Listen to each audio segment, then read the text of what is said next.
Le Tchad a récemment surpris la scène internationale en mettant fin à son accord de défense avec la France, un partenariat emblématique vieux de plusieurs décennies. Annoncée le 28 novembre, cette décision marque une volonté affichée de N'Djamena de redéfinir sa souveraineté face à des relations jugées inégales avec l'ancienne puissance coloniale. Des tensions diplomatiques et sécuritaires seraient à l'origine de cette décision. En octobre, lors d'une attaque significative de Boko Haram dans la région du lac Tchad, la France a manqué de portée assistante à l'armée tchadienne, exacerbant les frustrations de N'Djamena. Cette absence de soutien a été perçue par beaucoup d'observateurs comme un manque de réciprocité dans les engagements bilatéraux. Lors d'une visite récente du ministre français des Affaires étrangères, Jean-Noël Barrot, la situation s'est envenimée sur fond d'une volonté française que le Tchad garde une neutralité dans les conflits régionaux. En plus de cela, la France aurait également suggéré un report des élections prévues en décembre. Ces demandes ont été interprétées comme une ingérence dans les affaires internes, suscitant l'irritation des autorités tchadiennes. Le président tchadien a défendu cette décision comme un acte de souveraineté nationale, déclarant que l'accord de défense n'était plus adapté aux réalités géopolitiques actuelles.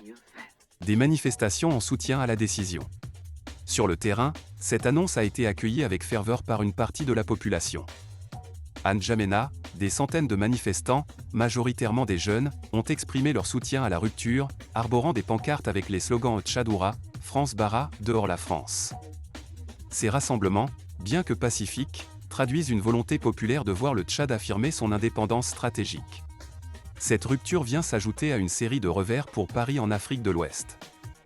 Après le retrait de ses forces du Mali, du Burkina Faso et du Niger, le Tchad représentait l'un des derniers partenaires stratégiques de la France dans la région. Désormais, même ce lien semble compromis, tandis que d'autres pays comme le Sénégal réclament également la fermeture des bases françaises. La mise en œuvre de cette décision est confiée à une commission spéciale, qui a déjà entamé ses travaux.